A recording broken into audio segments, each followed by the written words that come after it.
presentación. Para mí es un gusto poder estar compartiendo este tema. Si me pueden dar la presentación. El tema que les voy a presentar se llama ¿Cómo prevenir colestasis en pacientes con falla intestinal? Pues todos conocemos ya el término de colestasis, conocemos el término de falla intestinal. Algo relevante a mencionar es que estos pacientes van a tener la necesidad de utilizar nutrición parenteral. ¿Para qué? Para mantener su crecimiento, entre otras cosas. Algo importante a mencionar en esto es que el espectro de utilización de nutrición parenteral puede ser muy variado, desde tener un requerimiento del 100% del tiempo hasta tener o poder lograr cierta adaptación intestinal y utilizarla menos tiempo, puede ser inclusive algunos días a la semana. Algo también importante a mencionar es que la complicación más prevalente en estos pacientes es el daño hepático, y el daño hepático como tal es el que les va a predisponer a mayor riesgo de morbimortalidades e inclusive a requerir un trasplante intestinal o de bloque. Para hablar de incidencia, de pronóstico, así como también de estrategias en el tratamiento, es importante diferenciar estos dos términos. Uno, la colestasis asociada a nutrición parenteral, que esta se va a presentar principalmente recién nacidos prematuros o recién nacidos a término, pero que tengan una función del intestino adecuada. En estos, la prevalencia de esta enfermedad es mucho menor, siendo hasta el 30.6%. Sin embargo, en enfermedad hepática asociada a falla intestinal, pues esta va a tener una prevalencia mucho mayor, ya que tiene comorbilidades muy importantes, como puede ser pues la falla intestinal como tal. En esta la prevalencia es hasta el 49.8%, y como podemos ver en la tabla que está del lado derecho, pues bueno, ahí nos ejemplifica que a mayor uso de nutrición parenteral, obviamente el riesgo de daño hepático es mucho mayor, llevando hasta el 85%. Existen diferentes tablas para clasificar o evaluar la gravedad de esto. Es importante clasificarla para poder tomar medidas, estrategias para el tratamiento de los mismos, como en esta, donde se divide en 3 etapas. El primero como un daño hepático leve, después daño hepático moderado y daño hepático severo, tomando consideraciones tanto bioquímicas como hallazgos por ultrasonido hepático, hallazgos en la biopsia hepática, y en el caso de daño severo, pues algunas características clínicas como puede ser hipertensión portal. Sin embargo, sabemos que todas estas tablas pueden tener cierto sesgo, y esto es muy fácil de pensarlo. Si pensamos en las PFHs, pues bueno, estas no predicen ciertamente cirrosis, tampoco daño hepático. Hay pacientes con cirrosis con menos colestasis o inclusive con elevación muy leve de transaminasas. Esto está relacionado también con la edad. Se sabe que los pacientes a mayor edad, como en adultos, ellos tienen un menor patrón colestásico y mayor elevación de transaminasas, a diferencia de los niños, donde va a predominar en etapas iniciales mayor daño colestásico.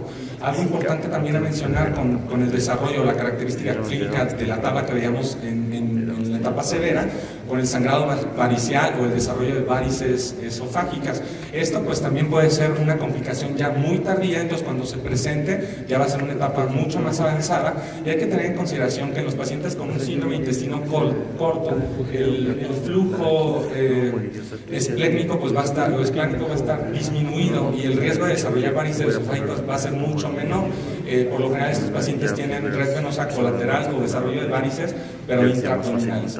Algunas otras consideraciones con respecto a considerar en esplenomegalia, en hiperesplenismo, pues la biopsia hepática, que sabemos que también tiene cierto grado de sesgo, ya que la distribución de cirrosis puede estar con una distribución en parche, y entonces hacer un mal diagnóstico. Lo importante de esto a considerar es que tenemos varias herramientas para tomar en cuenta la evaluación de estos niños con la finalidad de detectarlos a tiempo y poder actuar. Para hablar de etiología, el punto más importante es que no hay una sola cosa que pueda hacer o que cause el daño directamente. Tiene una etiología multifactorial, y hay factores relacionados al paciente y hay factores relacionados al uso de nutrición parenteral.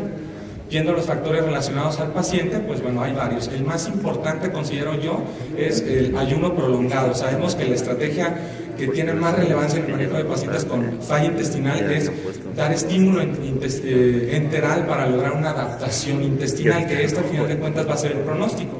Mientras más pronto tolere, menor utilización de nutrición parenteral y menor frecuencia de daño hepático. Sabemos que el ayuno prolongado, como se ha mencionado en las pláticas previas, en el día de ayer, por ejemplo, pues bueno, el ayuno genera menor secreción de hormonas intestinales. Por otro lado, esto genera éstasis biliar.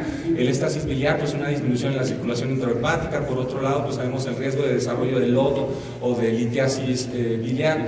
Por otro lado, el éstasis intestinal, que también está relacionado a lo mismo, predispone al riesgo de sobrecrecimiento bacteriano.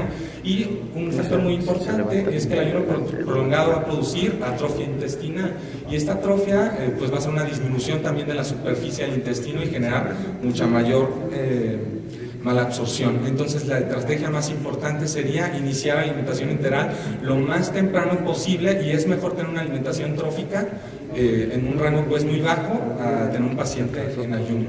Factores también de pacientes específicamente es en etapa de la prematurez o del neonato.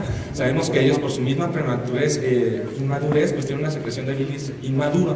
Una parte muy importante es que también una disminución en la función de la enzima cistationasa, que esta está involucrada en el procesamiento de lo que es la metionina para la vía metabólica final, que sería cisteína y taurina. Es por eso que cisteína y taurina se consideran aminoácidos esenciales en esta etapa.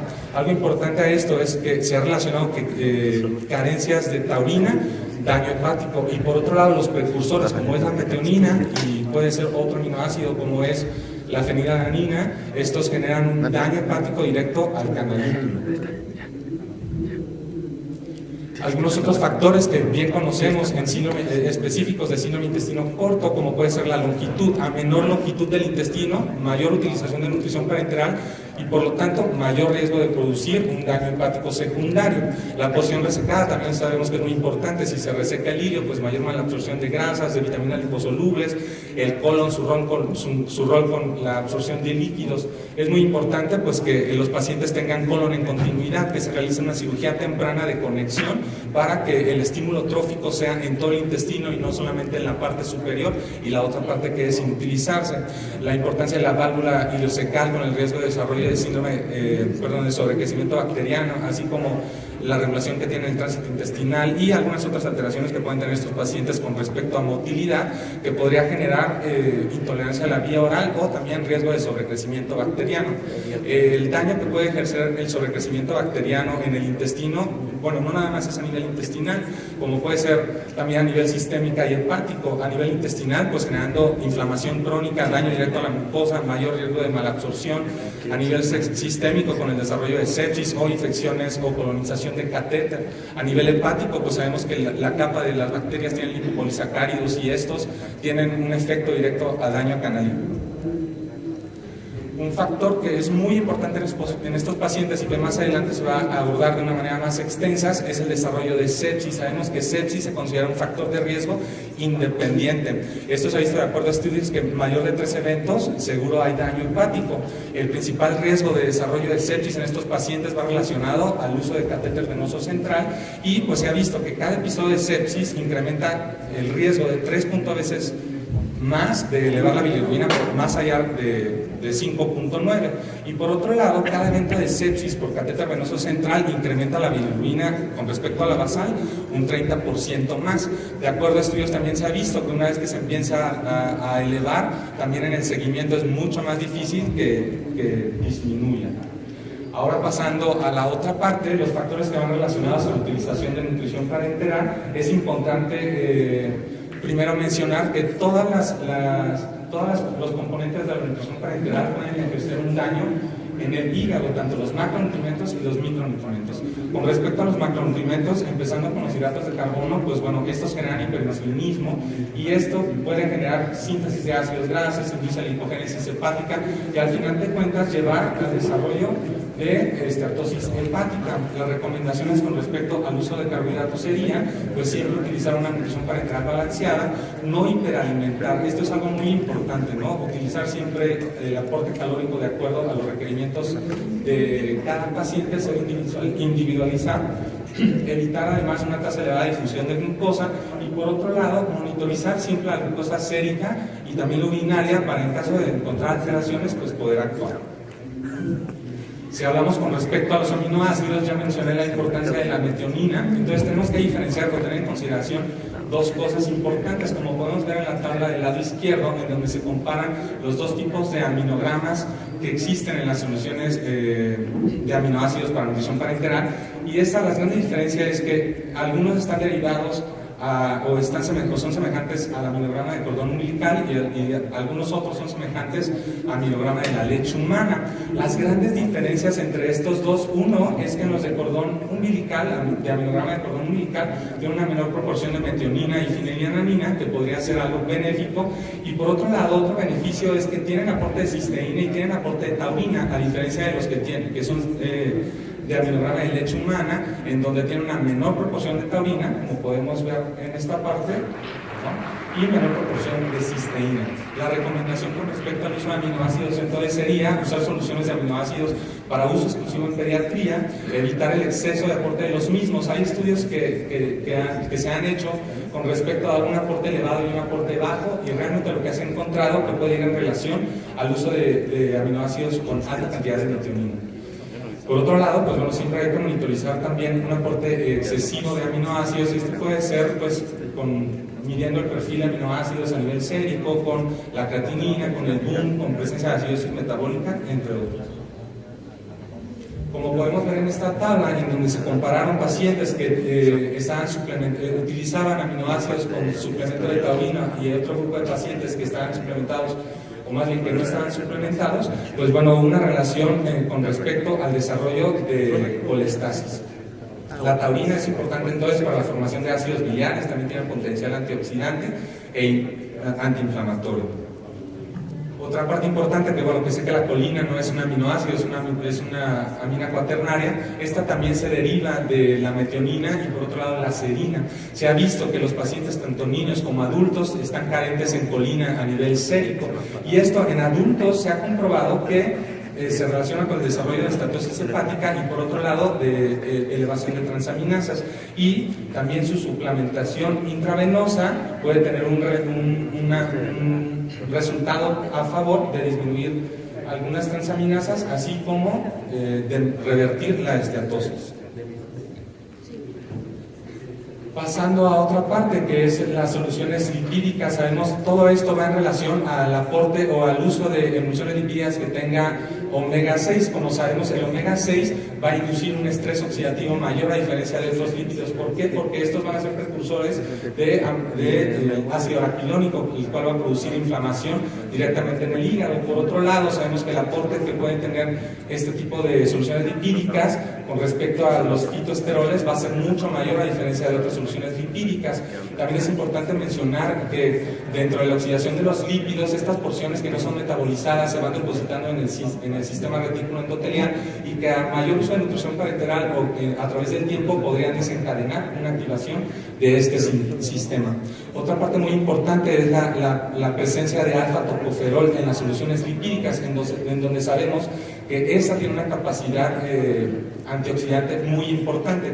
Si hablamos de las soluciones que contienen soya, estas no tienen, o su proporción de alfa-tocoferol es muy baja, y lo que va a predominar en ellos es gamma-tocoferol, el cual la actividad antioxidante en comparación a alfa es tan solo del 25%. También considerar las relaciones de los lípidos con respecto a la depuración de los triglicéridos es muy importante, que en pediatría debemos de utilizar soluciones al 20%, en Europa ya al 30%, pero nosotros solamente al 20%. Existen varias características con respecto al uso de lípidos, tomando en cuenta, ya dijimos fitoesteroles, ya dijimos alfa-tocoferol. Algo muy importante también sería que las soluciones que tengan omega 3 van a dar un aporte tanto de DHA y EPA, que esto puede tener una función muy importante, sabemos, en los niños con respecto al neurodesarrollo. Entonces, pues, existe este consenso de Spagan del año 2016, en donde tomaron 23 artículos. Algo importante a mencionar es que solo son ensayos clínicos aleatorizados y que se consideraron solamente artículos donde no hubiera restricción de lípidos. Tomaron o dividieron o clasificaron los artículos en aquellos que evaluaban el efecto a corto plazo con las diferentes emulsiones lipídicas y el efecto a largo plazo. Como podemos ver en esta tabla, realmente, de acuerdo a evidencia, no es estadísticamente significativa con respecto a ninguna de las soluciones lipídicas en contra de la solución de soya. Hablando de SMOF lipid, pues bueno, su intervalo de confianza es muy elevado, desde el 0.29 hasta el 2.22, y estadísticamente pues no nos da algo significativo. Si evaluamos algunos otros parámetros relacionados a colestasis, como bilirrubina total, como ALT, de la misma manera, no hay un resultado estadísticamente significativo. Efectos sobre fosfatas alcalinas, sobre GGT, de la misma manera, no se ha mostrado que es un efecto tan marcado.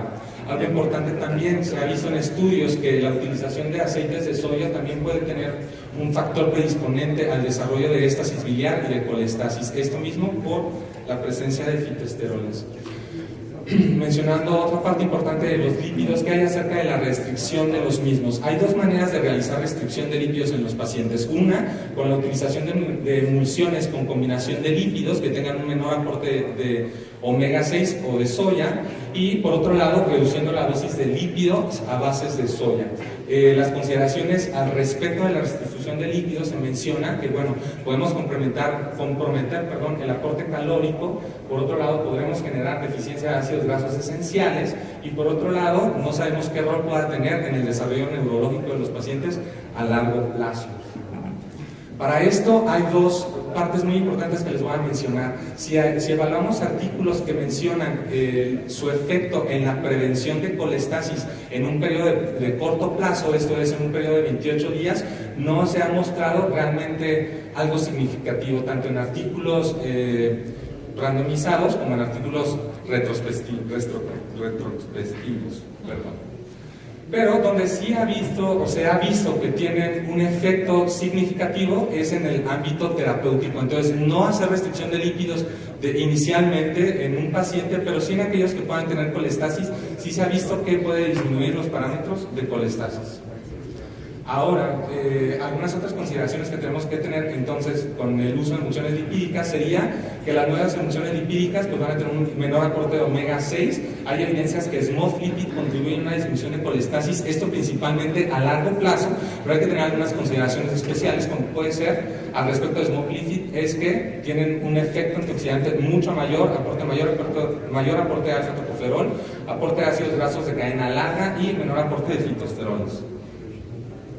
Si hablemos de nutrición parenteral cíclica, pues no hay duda de que el beneficio tanto en su uso, tanto profiláctico como terapéutico, siempre va a haber una mejoría en los pacientes. La recomendación sería que hay que iniciar de manera temprana la nutrición parenteral cíclica en todo paciente que se pronostique una utilización o una NPT prolongada. Con respecto a los micronutrimentos, también es algo importante a mencionar. Todas las soluciones de micronutrimentos comerciales pues tienen un desbalance en el aporte de los mismos, dando un aporte excesivo principalmente en estos micronutrimentos. El cobre y el manganeso están asociados con daño hepático. Por otro lado, debemos tener algunas otras consideraciones que estos micronutrimentos pueden formar parte como contaminación de la nutrición parenteral. Esto derivado a soluciones de aminoácidos, los mismos electrolitos pueden tener contaminación de estos micronutrimentos. Si hablamos, por ejemplo, en este estudio donde valoraron una solución de nutrición parenteral de 2 litros, la contaminación por molibdeno, de cobre y de cromo, pues está mucho más elevada. Aquí vale la pena también mencionar la contaminación por aluminio. Como podemos ver en esta tabla donde se muestra pues, el tracefusin, que quizás es la solución de micronutrientes más comúnmente utilizado en pediatría, algunas otras también disponibles en México, como Nulanza, que tiene un aporte más similar a lo recomendado por Aspen 2012, que es el último consenso de micronutrientes. Pero bueno, si evaluamos tracefusin, podemos ver que si tomamos el tope que comúnmente utilizamos de 5 mililitros en pediatría, tomando en cuenta que es 0.1 a 0.3 mililitros por kilo, con tope de 5, pues bueno, y tenemos la consideración de las recomendaciones de aporte de cobre, que deben de ser de 20 microgramos por kilo día, con un tope de 500 microgramos, entonces podríamos ver que los 5 mililitros excede la cantidad de aporte de cobre, asimismo el aporte de manganeso, y pues bueno, si establecemos un tope con respecto a los 500 microgramos por día, tendría que ser de 3 mililitros. Pero ahora, si tomamos o consideramos el tope con respecto a manganeso, el aporte máximo debería ser de 1.3 mililitros. Entonces, para esto también sabemos que existen presentaciones comerciales en México donde podemos aportarlo de manera individual. Quizás lo hacemos con respecto a zinc, también lo hacemos con respecto a selenio, pero tendríamos que considerar con respecto a cobre y respecto a manganeso. Algo importante a comentar de este artículo es que se ha visto que inclusive en pacientes con colestasis secundaria de nutrición parenteral podemos encontrar una proporción muy elevada de deficiencia de cobre en estos pacientes, se refiere que hasta en el 46%. Es por eso que una recomendación acertada sería que hay que evaluar los niveles séricos para, de acuerdo a los mismos, guiarnos en el aporte. Otra parte importante que se ha visto, hablando de falla intestinal, pues sabemos que los pacientes que tienen mayores pérdidas intestinales, como puede ser falla intestinal, los requerimientos de los mismos micronutrientes van a estar muy elevados, o van a estar más elevados, y esto puede ser un factor. Hablando de algunas otras medidas, el uso de ácido oxipólico, pues bueno, los estudios que aprueban su beneficio en estos pacientes no se ha determinado. Todos estos están realizados en pacientes con intestino intacto. En intestino corto, pues su absorción puede estar limitada. Por otro lado, pues si los pacientes están en ayunos, la circulación enterohepática no está funcionando y también no va a tener un gran beneficio. Si hablamos del microbioma en falla intestinal, pues también hay muchos estudios que lo están empezando a evaluar. Lo que se ha visto es que sí hay diferencias, inclusive con diferentes grados de daño hepático. A menor grado, un cierto microbioma, a diferencia de un daño mucho más avanzado. Y pues bueno, recomendaciones al respecto, pues no hay estudios que evalúen el uso de probióticos con respecto al daño hepático. Sí evalúan algunos otros parámetros, como puede ser absorción, como pueden ser mayor crecimiento, etcétera, etcétera. Por último y para concluir, pues bueno, el manejo de este tipo de pacientes va a ser mucho mejor si se realiza en un centro especializado. El pronóstico de estos pacientes puede mejorar de una manera mucho más importante. Concluyendo, la mejor manera de prevenir y tratar el daño hepático en estos pacientes es promoviendo entonces la adaptación intestinal. Esto sería maximizando la nutrición enteral. Siempre hay que considerar evitar el aporte elevado tanto de macro y micronutrientes. El inicio de nutrición parenteral cíclica en pacientes con riesgo elevado de requerir una nutrición parenteral prolongada, pues se debe iniciar de una manera temprana. Hay nuevas infusiones lipídicas, que es un tratamiento prometedor, y el manejo multidisciplinario en un centro especializado siempre va a generar en estos pacientes un mejor pronóstico.